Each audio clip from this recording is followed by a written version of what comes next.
Hi, and welcome to RadOnc Talks, a lecture series designed for students and residents of radiation oncology. My name is Ria. I am currently a PGY5 resident at the University of Pittsburgh, and today we will be moving along in our lung cancer series with a discussion on limited stage small cell lung cancer. If you recall from our overview lecture, remember that small cell lung cancer is treated by an entirely different treatment paradigm compared to non-small cell lung cancer.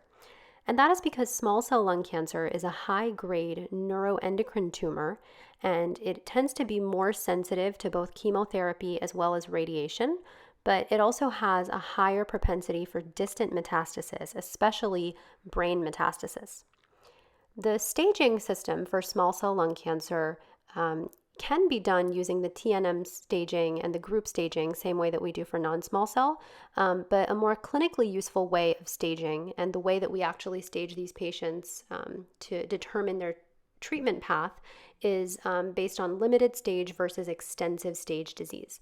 So remember that the definition for limited stage small cell lung cancer is really defined by the radiation oncologist, and it is any disease that is kind of confined to the lungs and can be reasonably included within a single radiation treatment field.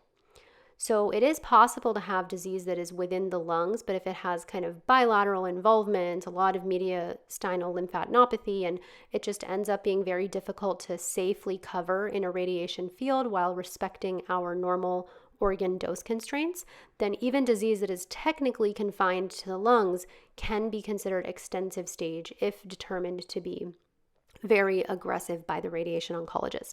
So again, this definition is based on whether we can safely include it in a single radiation field, and that's how we define limited stage disease. So again, limited stage disease, small cell, we're thinking disease that's confined to the lungs, can be safely included in a radiation field. So in this talk that focuses on limited stage disease, what I'd like to do is go through some trials discussing the appropriate radiation dose to use for limited stage small cell, talk about some systemic therapy trials, including recent studies looking at the role of immunotherapy, and then finally end by talking about the role of prophylactic cranial irradiation in these patients. We just said that small cell lung cancer has a very high propensity for distant metastasis, especially intracranial metastasis. And for this reason, it's really thought of as a systemic disease, and chemotherapy traditionally has been thought of as kind of the mainstay of management for this disease, which really acts like a systemic disease and has a high propensity for metastasis. So why even add radiation? Well, the rationale for this comes from historical trials and then meta-analyses of these trials that actually show that there is a local control benefit as well as about a 5% overall survival benefit to the addition of radiation to chemotherapy. So there's two meta-analyses that I have listed here, one from Canada and one from France. And they basically took multiple randomized controlled trials of limited stage small cell lung cancer patients that were treated either with chemotherapy alone or with chemotherapy and radiation. And they found that the patients that received radiation as well had a significant improvement in overall survival. That improvement was on the order of about 5% at 2 to 3 years. The Canada meta-analysis showed that there was about a 25% improvement in local control as well. And then the French meta-analysis showed that patients that were younger than 55 years old derived the greatest benefit from radiation. And so these meta-analyses are important because they show us that there is a significant benefit to the addition of radiotherapy. It's a local control benefit, which translates to about a 5% overall survival benefit at 2 to 3 years. And for a disease that has a median survival that's less than 2 years and an expected 5-year overall survival somewhere on the order of 20%, that 5-year overall survival benefit is really significant. And so that's the rationale for adding radiation to chemotherapy for the management of small cell lung cancer. The most standard radiation regimen for limited stage small cell lung cancer that I have seen used is 45 gray in 30 fractions delivered twice daily. When we deliver twice daily treatments, we try to aim for at least 6 hours in between treatments. And the rationale for this goes back to some radiobiology principles. We know that we need at least 4 to 6 hours after radiation exposure for our normal tissues to repair sublethal damage that's caused by a dose of radiation. And so we allow for that 6 hours in between two treatments to allow for our normal tissues to repair that sublethal damage and thus help reduce the cumulative toxicity to our normal tissues. So when we're delivering twice daily treatments, we have to allow for at least 6 hours in between treatments. And when we give 45 gray and 30 fractions BID, we typically treat patients once in the morning, once in the afternoon, 5 days a week, Monday through Friday, for 3 weeks total. Because remember, we're giving 30 fractions, but we're giving them twice daily, so it only takes 15 days. So that's Monday through Friday for 3 weeks total. Not all patients are going to be fit enough and have good enough of a performance status to tolerate that. A lot of patients, especially if they're older, they have a harder time coming back and forth to clinic twice in one day. And so for those patients, we will sometimes look for single fraction alternatives. The most common single fraction radiation regimen that I have seen used and that is recommended by the NCCN guidelines is 66 gray and 33 fractions daily. And so that is kind of the two standard doses for small cell lung cancer that we think about: 45 gray and 30 fractions twice daily, or 66 gray and 33 fractions given once daily. So let's get into some of the trials to understand where these dose regimens come from, and then talk about additional considerations such as potential for dose escalation in our BID regimens. The 45 gray and 30 fractions BID regimen came from the Teresi trial, which was also known as RTOG 8815, but it's usually called the Teresi trial after the first author.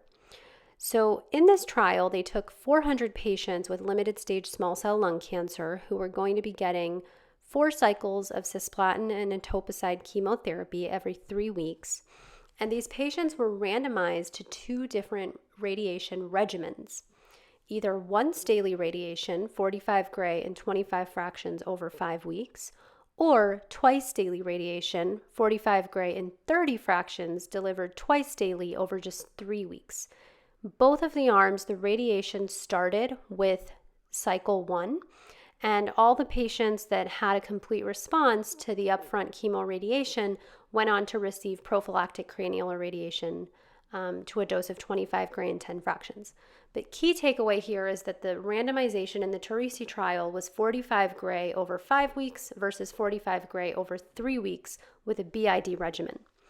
Their primary endpoint was overall survival, and they actually found a significant overall survival improvement with the twice daily radiation arm.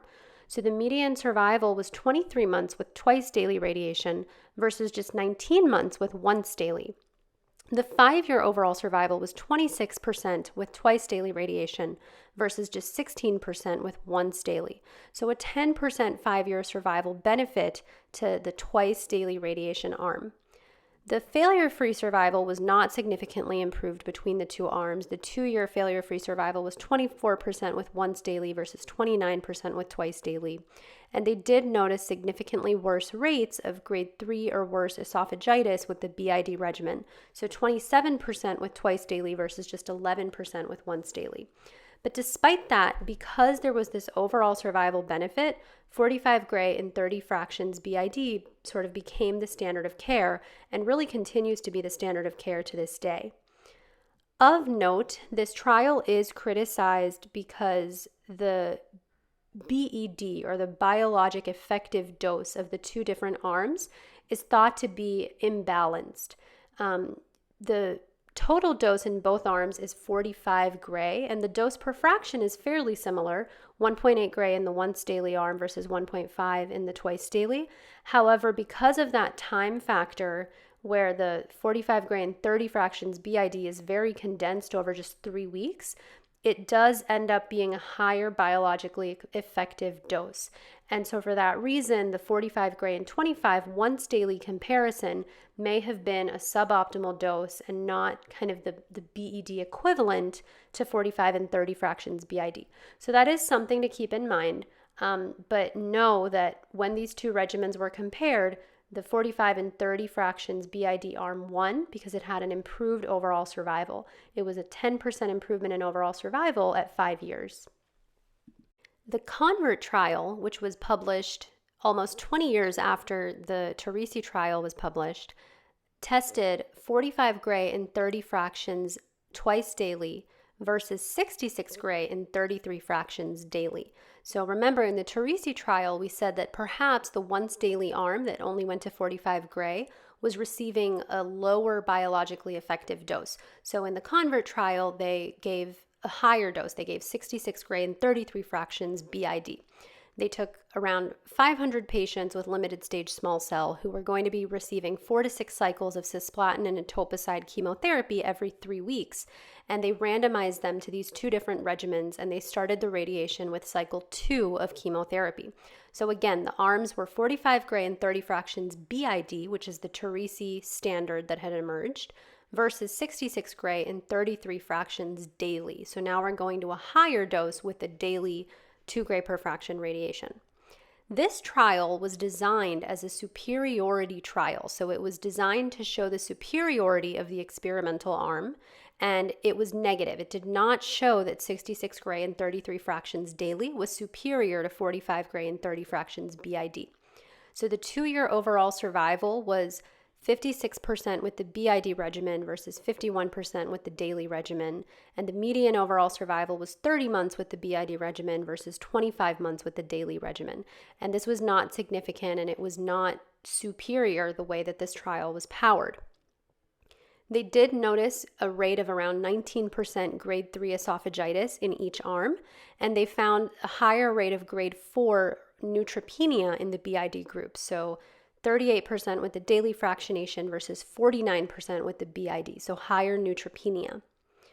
So the conclusion of this trial is that the CONVERT trial did not show that 66 gray and 33 fractions given once daily was superior to 45 gray and 30 fractions BID, and therefore the 45 gray and 30 fractions BID does remain the standard of care.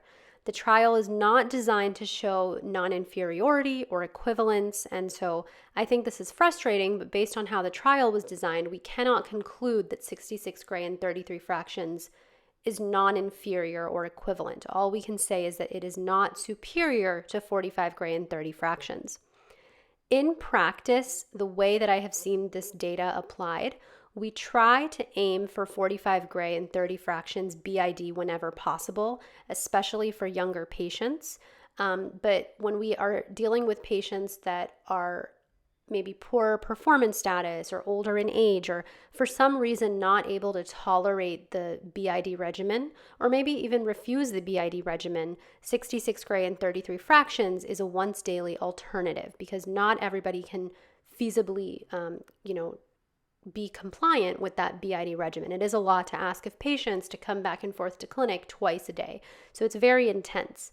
And so in practice, what I have seen is that we will use 66 gray and 33 fractions for those patients that for whatever reason need a once daily approach. And then whenever possible, we try to aim for 45 gray and 30 fractions BID. So the Teresi trial and the CONVERT trial, I would say, are probably the 2 most important trials to know in terms of the standard dose fractionation that we think about for limited stage small cell lung cancer. There's another trial that's very similar to the CONVERT trial. It's the CALGB 30610 study, and I think it's very similar in design to the CONVERT study. Similar to CONVERT, it looked at 45 gray and 30 fractions BID versus 70 gray and 30 fractions once daily for limited stage small cell lung cancer. And they actually had a third arm as well that was treated with 61.2 gray and 1.8 fractions. They initially gave 16 fractions daily, and then they gave BID treatments for 18 fractions for 9 days. So it was kind of a hybrid between daily and twice daily fractionation. This arm was closed early after toxicity analysis, so essentially at the end they were comparing 45 gray and 30 fractions BID versus 70 gray and 35 fractions given once daily. Just like convert, these patients received concurrent cisplatin and etoposide, and they did go on to receive prophylactic cranial irradiation if they had either a complete response or a near complete response.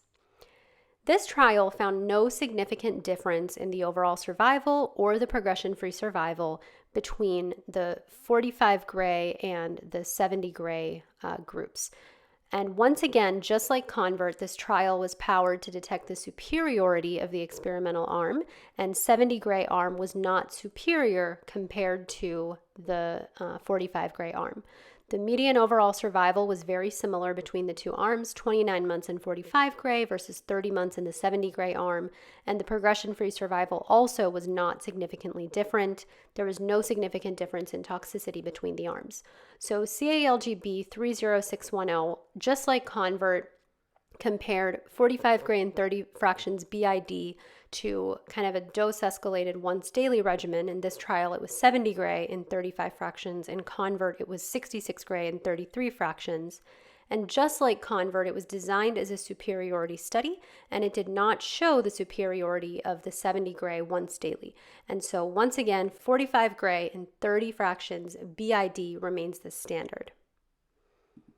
Again, 70 gray and 35 fractions, although it was not shown to be non-inferior because the trial was not powered as such, had very similar outcomes. And so clinically, if we're dealing with a patient that cannot tolerate the BID regimen, then 70 gray and 35 fractions is also, the NCCN guidelines do say that 66 to 70 gray of conventional radiation is reasonable. I personally have never seen 70 gray used. I have seen 66 gray used in once daily fractionation, but I think it is worth noting that the NCCN guidelines say that 66 to 70 gray with conventional fractionation for once daily radiation is also acceptable. There have been a couple of trials that have looked at dose escalation on top of 45 gray and 30 fractions BID. So we still deliver the treatment twice daily, but should we be giving maybe a higher dose than 45 gray? And so one such trial is the THORA trial, which was a phase 2 study out of Europe. And this study randomized 176 patients with limited stage small cell lung cancer to the standard 45 gray and 30 fractions BID with 4 cycles of platinum and etoposide chemotherapy versus 60 gray and 40 fractions delivered BID. So it was basically 3 weeks of BID radiation versus 4 weeks of BID radiation. So the experimental arm was 60 gray and 40 fractions twice daily. They found that the median overall survival significantly improved in the 60 gray arm, but not the progression-free survival. So the median overall survival went from 24 months with 45 gray up to 37 months with 60 gray, and that was statistically significant. The median progression-free survival did kind of numerically improve, so it went from 11 months with 45 gray up to 19 months with 60 gray, but this did not reach statistical significance. So significant improvement in the survival, but not in the progression-free survival. There was no significant difference in the toxicity between the two arms. So if you look at the rates of grade 3 esophagitis, they were just around 20% in both arms. The grade 3 pneumonitis was 3% with 60 gray versus 0% with 45 gray, but again, not significant. And so the THORA trial, which looked at dose escalation with comparing 45 gray and 30 fractions BID to 60 gray and 40 fractions BID, showed that 60 gray and 40 fractions BID improves overall survival in limited stage small cell lung cancer. And it did not show a progression-free survival benefit, but it is possible that it may have been underpowered for that endpoint. This trial was promising, again, because of that survival benefit, the fact that it also did not show worse toxicity, but it was just a phase 2 trial, and so it does require phase 3 validation. Speaking of phase 3 trials, there actually was a recent phase 3 randomized trial in China that was similar to the THORA trial, except they treated all patients with 30 fractions BID. So all patients were treated over 3 weeks. This phase 3 randomized trial from China took about 200 patients with limited stage small cell lung cancer, and all of the patients were treated with 45 gray and 30 fractions BID to the PTV with concurrent chemotherapy. All of these patients were planned with VMAT, and in the standard arm, they just received 45 gray total, but in the experimental arm, they boosted the GTV to receive 54 gray in 30 fractions BID.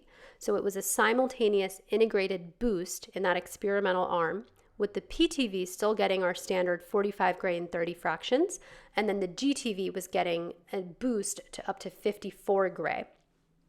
This trial found significantly improved overall survival as well as progression-free survival without any increase in toxicity.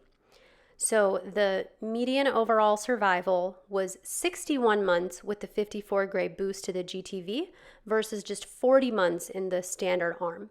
So that's incredible, right? That's a 20-month improvement in overall survival.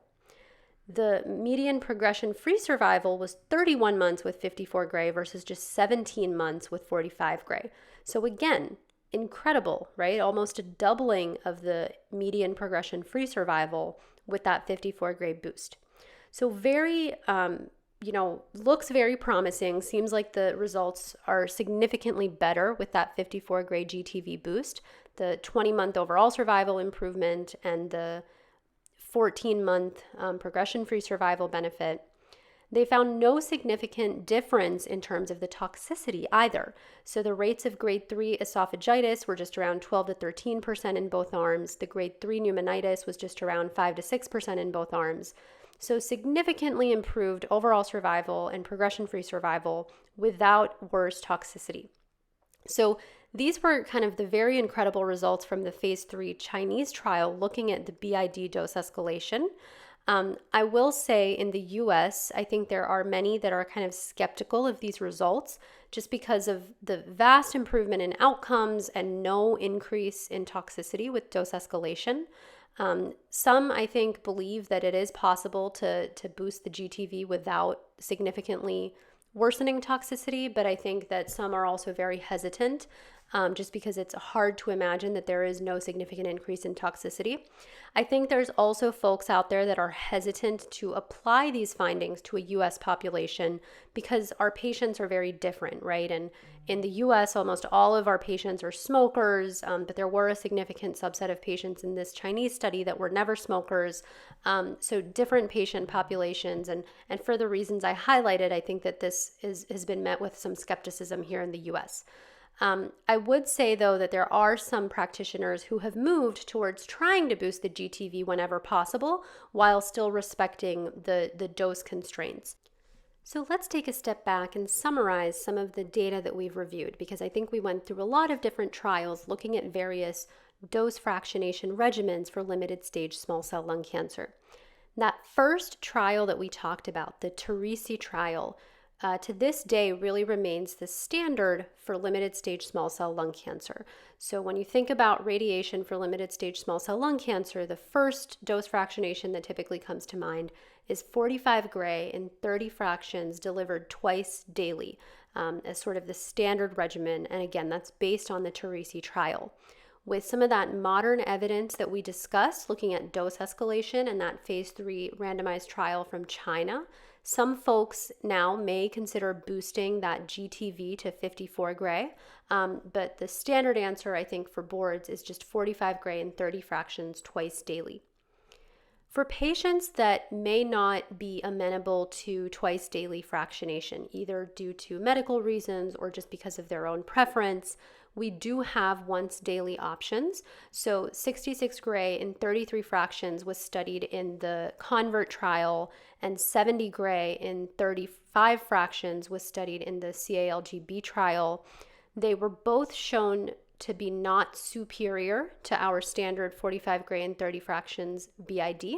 And they were just not powered to show non-inferiority. However, the results did look fairly similar, and so the NCCN does say that 66 gray to 70 gray is acceptable. Personally, I have usually just seen 66 gray and 33 fractions once daily utilized, and that's based on the CONVERT trial. There is some additional data for more hypofractionated regimens. So there was a randomized phase 2 trial from Norway that looked at 42 gray and 15 fractions once daily. I know in Canada sometimes they use 45 gray and 15 fractions once daily, but these I have not actually ever seen used in the US. I think it's just good to be aware that there are kind of once daily 15 fraction regimens available as well if really, really needed. But I would say that 45 gray and 30 fractions BID versus 66 gray and 33 fractions once daily are probably the most standard here in the US.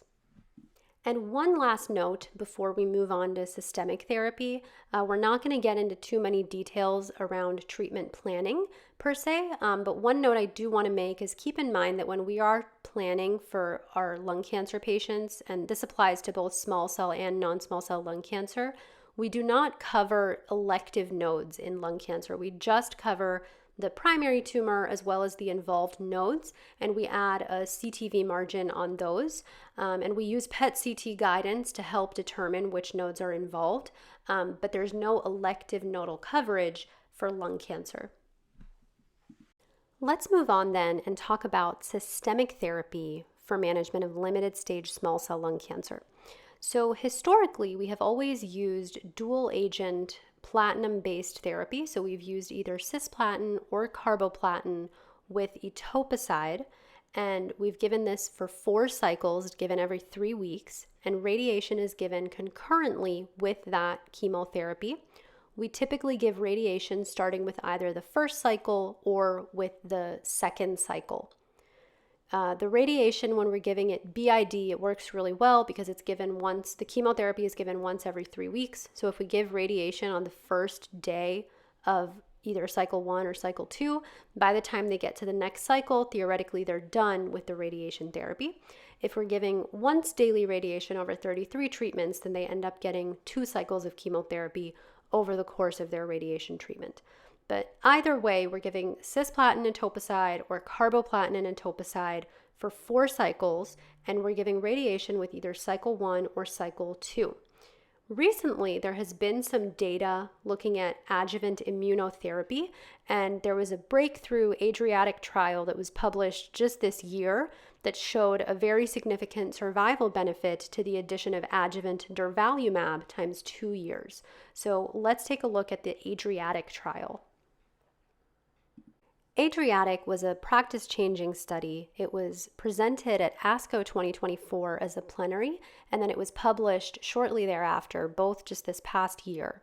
And the trial took 730 limited-stage small cell lung cancer patients who did not have any progression after platinum-based chemoradiotherapy, and they were randomized to one of 3 arms.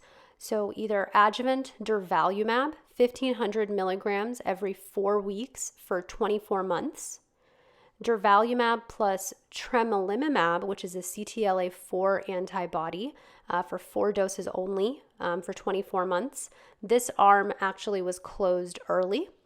And then there was also a placebo arm where they received placebo every 4 weeks for 2 years. 54% of the patients did receive prophylactic cranial irradiation. The Adriatic trial really presented the durvalumab for 2 years versus placebo for 2 years outcomes, and they found that adjuvant durvalumab for 2 years significantly improved the overall survival and the progression-free survival. So there was about a 15% progression-free survival benefit as well as a 10% overall survival benefit, which was huge. The 2-year progression-free survival went from 36% with placebo up to 49% with durvalumab. The median progression-free survival went from 9 months up to 16 months. So again, nearly doubled. The 2-year overall survival went from 48% with placebo up to 57% with durvalumab. So 10% improvement in the 2-year overall survival. And the median overall survival also nearly doubled. So it went from 33 months up to 56 months. So a huge improvement with adjuvant durvalumab for limited stage small cell lung cancer. And we're now seeing a 2-year overall survival rate that is significantly better than what we've ever seen before. As you might expect, there was a higher rate of immune-related events with the durvalumab, so higher rates of pneumonitis and hypothyroidism. But because of that significant overall survival and progression-free survival benefit to the adjuvant durvalumab, this was a practice-changing study, and adjuvant durvalumab for these patients is now standard of care. And if we think about it, I think these results very closely mirror what we saw in the PACIFIC trial for our non-small cell lung cancer patients. So remember, for locally advanced non-small cell lung cancer, our standard is chemoradiation followed by adjuvant durvalumab based on the PACIFIC trial. And the Adriatic trial was just that, but for small cell lung cancer patients. And again, we see significant overall survival and progression-free survival benefit with the addition of adjuvant durvalumab. Recently at ASTRO 2024 conference, the NRG LU005 trial was presented, and this I think of as analogous to PACIFIC 2, which looked at concurrent and adjuvant durvalumab for non-small cell lung cancer patients and was negative. The NRG LU005 I think was very similar because it looked at concurrent and adjuvant atezolizumab for limited stage small cell lung cancer patients, and it was negative. They randomized patients to receive chemoradiotherapy with platinum and etoposide versus concurrent chemoradiotherapy with both concurrent and adjuvant atezolizumab given every 3 weeks for up to 17 cycles. And they found no significant improvement in their primary endpoint of overall survival or progression-free survival, distant metastasis-free survival, or their rates of local failure. They didn't see any concerning safety signals for the atezolizumab given concurrently with the chemoradiotherapy. And interestingly, they did an analysis of radiation regimens, and they reported that patients that were treated with BID radiotherapy had a higher overall survival than those treated with daily radiation. The median survival was 35 months versus 28 months with daily radiation, and that was significant. But I think that has to be taken with a grain of salt because the trial wasn't really powered to compare radiation regimens. It was not randomized for this, so there could have been a selection bias. So in conclusion, NRG LU005, looking at the role of concurrent and adjuvant immunotherapy, with this time with atezolizumab, was negative, and there was no significant improvement in any oncologic outcomes. And again, this mirrors what we saw with our non-small cell lung cancer. Remember, PACIFIC showed a survival benefit to adjuvant durvalumab after chemoradiation, but PACIFIC 2 looked at concurrent and adjuvant, and it was negative. So concurrent and adjuvant immunotherapy does not seem to help, but we do have data that adjuvant immunotherapy does provide a significant benefit.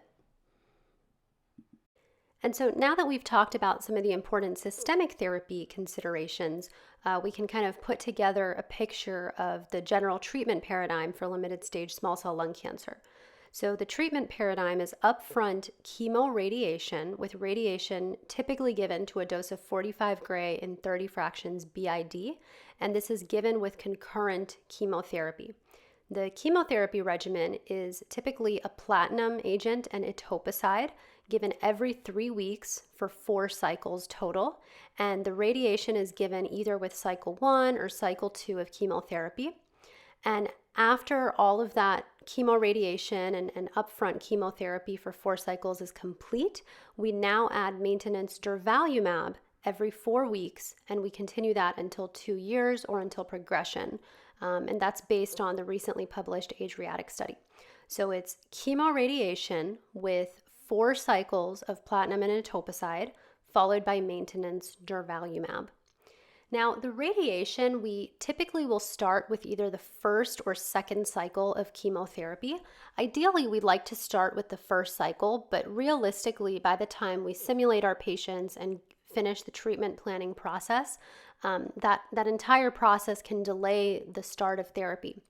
And so oftentimes in the real world, it ends up being faster for patients to just start chemotherapy for cycle 1, and then we will start the radiation planning about halfway through cycle 1 and then begin the radiation with the second cycle of chemotherapy. But we try to start radiation and chemotherapy at the same time, whether it's with cycle 1 or cycle 2. So big takeaway chemoradiation, 4 cycles of either cisplatin etoposide or carboplatin etoposide, and then maintenance durvalumab for 2 years or until progression. The last piece of the puzzle for understanding the management of limited stage small cell lung cancer is understanding the role of prophylactic cranial irradiation, or PCI. We know that patients with small cell lung cancer have a high likelihood of developing distant metastasis, especially brain metastasis. There are historical trials that have actually shown an overall survival benefit to prophylactic cranial irradiation, or in other words, whole brain radiation to a brain that is disease-free, with the goal of preventing brain metastases from developing. So that's why we call it prophylactic cranial irradiation, or PCI. These patients do not have any brain metastases, but because we know they have such a high likelihood of developing brain metastases, we give them whole brain radiation as a preventative measure. So let's look at some of the trials and understand some of the nuances behind PCI. There's a French meta-analysis by first author Opperin et al. That looked at 7 randomized controlled trials that compared PCI versus no PCI after a complete response to chemoradiotherapy. Now, in this meta-analysis, most of the patients had limited stage small cell lung cancer, but around 15% actually had extensive stage disease. The trial showed, or the meta-analysis, I should say, showed that PCI significantly improved 3-year overall survival, and it also reduced the incidence of brain mets on the order of around 50%. So the 3-year overall survival improved by 6%. It was 15% with no PCI versus 21% with the addition of PCI. So a 6% improvement in the 3-year overall survival. The incidence of brain mets went from 59% in patients that had no PCI down to 33% with the addition of PCI. So if you want to remember it in simple terms, think 60% of patients with small cell lung cancer will eventually develop brain metastases. And if we add prophylactic cranial irradiation, then we can decrease that incidence by half. So only 30% of patients end up developing brain metastases. It's still high, but it's lower than 60%. It's half of that, right? And the other aspect of this meta-analysis was that the effect of PCI did not seem to differ based on the total dose. So in the meta-analysis, the trial, or the different doses that were used across these various trials ranged from 8 gray in a single fraction up to 36 to 40 gray in conventional fractionation. So there did not seem to be an effect based on the total dose. So the big takeaway from this French meta-analysis is that PCI significantly improves the overall survival by 6%, and it about halves the incidence of brain mets. So from 60% without PCI down to around 30% with the addition of PCI. Now, a huge caveat of this meta-analysis is that all of these trials were conducted in a pre-MRI era. This meta-analysis was published in 1999, so very old, and none of these patients were getting MRIs to look for brain metastases. They were operating off of clinical evaluation and maybe CT scans. But it's very, very possible that many of these patients actually had brain metastases that were simply undetected. So in the modern era, they would not really qualify for PCI because they would be classified as extensive stage, because they would be documented to have brain mets on an MRI. So that is a big confounder here. But nevertheless, this is still, some of the data that folks fall back on to justify the use of PCI in limited stage small cell lung cancer patients that have a good response to chemoradiation. In terms of the appropriate dose for prophylactic cranial irradiation, there was a collaborative trial incorporating several research groups, including RTOG, EORTC, and others, PCI 9901, and they basically compared prophylactic cranial irradiation for patients that had a complete response to chemoradiation for limited stage small cell, and they randomized them to PCI with either 25 gray in 10 fractions or 36 gray given in either 18 fractions daily or 24 fractions BID. Their primary endpoint was incidence of brain metastases, and there was no significant difference between the arms. So the 2-year incidence of brain metastases was 29% with 25 gray versus 23% with 36 gray, not significantly different. And interestingly, they actually observed a lower overall survival in the patients that received 36 gray. So higher dose led to worse overall survival.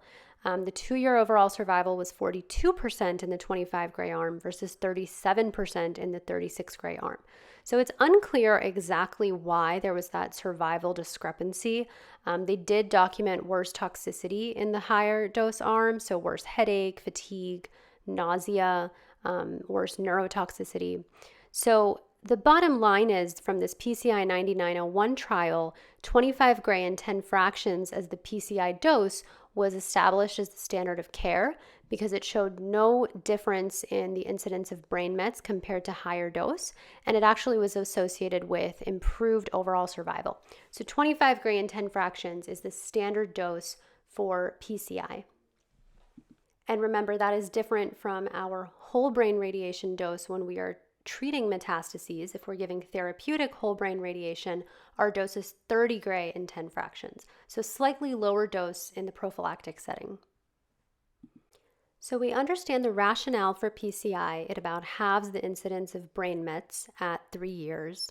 We understand the dose for PCI is 25 gray in 10 fractions.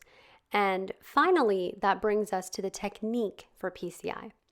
So historically, any whole brain radiation that we delivered was given using either 2D or 3D planning. And so we had no choice but to bathe the entire brain with a low dose of radiation. Nowadays, with IMRT planning, we have the ability for a technique known as hippocampal avoidance. With hippocampal avoidance, we are able to spare the hippocampi, which are the memory centers of the brain. We know that one of the major toxicities that affects patients, typically 3-4 months out from whole brain radiation, is issues with short-term memory function. And so if we can spare our memory centers or those hippocampi, perhaps we can help ameliorate that toxicity and help make neurocognitive function better for these patients, 3 to 4 months out and beyond from radiation therapy. So there was a trial known as NRG-CC001, which looked at patients that were receiving therapeutic whole brain radiation for brain metastases.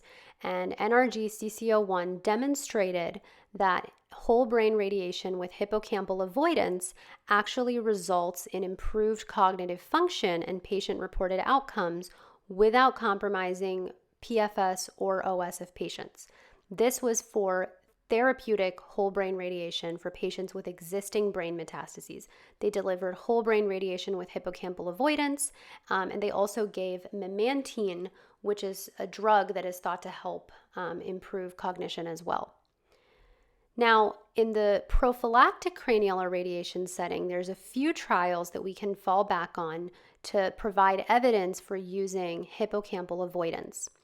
So in 2021, there was a Dutch study published that looked at hippocampal avoidance PCI for small cell lung cancer, and they actually found no benefit to this. There was no difference in brain metastasis incidence, and there was also no improvement in cognitive decline. So there was one study that was a Dutch study, and it was actually negative for any improvement in cognitive decline with hippocampal avoidance. However, since then, there were 2 additional studies that did show a benefit. So the PREMER study was also published in 2021, and it showed that hippocampal avoidance PCI for patients with small cell lung cancer improved cognitive function with no differences in brain failure, overall survival, or quality of life. They looked at the decline in delayed free recall, and the decline in recall was 24% with normal PCI versus 6% in hippocampal avoidance PCI at 3 months. So that was statistically significant. There was also an NRG-CC003 trial that was presented as an abstract at ASTRO 2023, and it showed that hippocampal avoidant PCI had a non-inferior rate of intracranial recurrence. It was just around 14% in both arms at 1 year, and the hippocampal avoidant whole brain radiation resulted in improved neurocognitive function. So their technical primary endpoint was the 6-month Hopkins Verbal Learning Test delayed recall score, and they didn't technically meet the primary endpoint of that study, but overall they still showed improved neurocognitive function in NRG-CC003. So in terms of trials that we have for hippocampal avoidant PCI, we have the Dutch study, which was negative. We have the Premer study, which was positive and showed a significant improvement in delayed free recall with hippocampal avoidance PCI. And then we have the NRG-CC003 trial that did not technically meet its primary endpoint for that 6-month delayed recall score, but overall they still demonstrated a neurocognitive benefit to hippocampal avoidant PCI. And so in the modern era, really everyone should be considering using hippocampal avoidance PCI to help protect neurocognitive function for these patients. The other question that we are currently asking in an ongoing clinical trial in the era of brain MRI surveillance is, well, can we avoid PCI altogether and just spare that neurocognitive toxicity from the whole brain radiation? So this is the subject of the MAVERICK trial, also known as SWOG 1827. This trial is actually recruiting patients with both limited and extensive stage small cell lung cancer, and they're stratifying patients based on limited versus extensive stage. They are taking patients that have not had any prior brain metastases and who have completed their first line of therapy for either limited stage or extensive stage small cell lung cancer. And as long as they continue to have no evidence of brain metastases, they're eligible to enroll on this trial, and then they're being randomized to either PCI or no PCI. In both arms, they are getting robust brain MRI surveillance, so every 3 months for the first year, and then spaced out to every 6 months. In terms of treatment technique, in the PCI arm, they are allowing for both whole brain radiation or PCI with hippocampal avoidance, so either technique for prophylactic cranial irradiation. And then in the no PCI arm, the patients are just undergoing MRI brain surveillance. If and when patients develop brain metastases on these surveillance brain MRIs, then they are recommended to undergo radiation therapy for those brain metastases. And at that time, the trial allows them to be managed either with whole brain radiation or with SRS, depending on the burden and the extent of disease. So that will be up to the clinician. The primary endpoint of this study is overall survival, and it's being powered for non-inferiority. So this trial will be interesting because currently in limited stage small cell lung cancer, we don't have any data that shows that MRI brain surveillance with therapeutic intervention at the time of brain metastases is non-inferior to prophylactic cranial irradiation. And so that is why this is a discussion that we have to have with our patients. It's something that we have to offer them if we think that they are good candidates for PCI. And so it will be very interesting to follow the results of the MAVERICK study to see if MRI brain surveillance alone is non-inferior to PCI. And obviously with intervention, if and when patients develop brain metastases. So I think those are the important trials that we need to review for PCI, for limited stage small cell lung cancer. In terms of which patients with limited stage small cell lung cancer should get PCI. So currently, NCCN guidelines state that patients with either a complete or a partial response to upfront chemoradiation should be considered for PCI. If patients progress on chemoradiation, then they probably would not be good candidates for PCI. The recommendation also is to think about patients with good performance status and good neurocognitive function as candidates for PCI. It's really not recommended if patients have a very poor performance status or if they already have poor neurocognitive function, because we don't want to do more harm than good with our treatment. We need to take caution, especially in elderly patients, because there is a potential for worse neurocognitive decline in these patients. And then finally, the benefit of PCI is really unclear for patients with stage 1 disease, so PT1 to 2A and 0M0. Again, the likelihood of presenting with stage 1 disease with small cell lung cancer is fairly low. But if we do have very early stage patients, it's unclear if these patients would actually benefit. So this is a risk-benefit discussion that needs to be had with every patient. I think if we think that these patients are good candidates, if they've had a complete or partial response to their upfront therapy, if they have a good performance status and decent neurocognitive function, I think it's worth offering it to them. I think realistically in the modern era, practitioners are also discussing either enrollment on the Maverick trial or just the option of surveillance with brain MRI if patients do not wish to undergo PCI. I think these are all valid approaches, but it's certainly a treatment to be aware about and something that we should at least discuss with our patients so that they are informed that this is a treatment option. In terms of the PCI dose and technique, remember the dose is 25 gray in 10 fractions daily, and the technique that we try to use is hippocampal avoidance PCI using IMRT planning. And in terms of the timing of PCI, this is something that can be given between maintenance cycles of immunotherapy. So we don't necessarily want to delay immunotherapy, and we can kind of fit it in between maintenance cycles. Let us end by putting all of that data together and summarizing the general treatment paradigm for limited stage small cell lung cancer. So most patients will be treated with chemoradiotherapy with either cisplatin etoposide or carboplatin etoposide given every 3 weeks for 4 cycles. Radiation therapy will typically start with cycle 1 or cycle 2.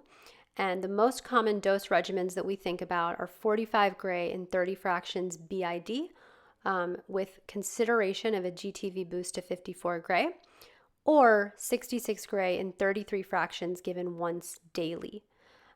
So chemoradiotherapy, 4 cycles of chemo, radiation starts with cycle 1 or cycle 2. Upon completion, we evaluate for response, and if patients have a complete or partial response to chemoradiotherapy, we discuss the role of PCI, and if patients are good candidates, we can consider offering 25 gray and 10 fractions PCI, ideally with hippocampal avoidance technique. And then know that the Maverick trial is investigating whether MRI surveillance is non-inferior to PCI alone. And then finally, the last leg of treatment is maintenance durvalumab for up to 2 years based on the recently published Adriatic study. So in summary, chemoradiation, consideration of PCI if they have a complete or partial response, and then maintenance durvalumab. Now, one treatment that we did not talk about at all so far is surgery. And I think it's important to mention that in the NCCN guidelines, patients that present with T1 to T2 N0 tumors may be treated with lobectomy and mediastinal stapling. And that is an acceptable treatment for patients with early stage small cell lung cancer, so node negative T1 to T2 tumors. If these patients are able to undergo an R0 resection, they can receive adjuvant systemic therapy alone. However, if they are found to be node positive, we can consider radiation. And if they have an R1 or R2 resection, meaning either microscopic or macroscopic disease, then they still need concurrent chemoradiation. It's fairly uncommon for small cell lung cancer to present as that early stage disease, but it can happen, and know that if it does, surgery followed by tailored adjuvant therapy is an option for these patients as well. So just something to keep in mind. But again, most of the time we're going to be seeing patients with centrally located tumors, and oftentimes they do have mediastinal nodes positive. And so we end up treating with chemoradiation, consideration of PCI, and in the modern era, we add adjuvant durvalumab for up to 2 years. That is all I have for now in terms of limited stage small cell lung cancer. Hopefully, we walked through some of the most important studies for this disease site and kind of tried to make things make sense along the way. So hopefully things clicked, and I hope this was a useful review. Thank you so much for your time and attention.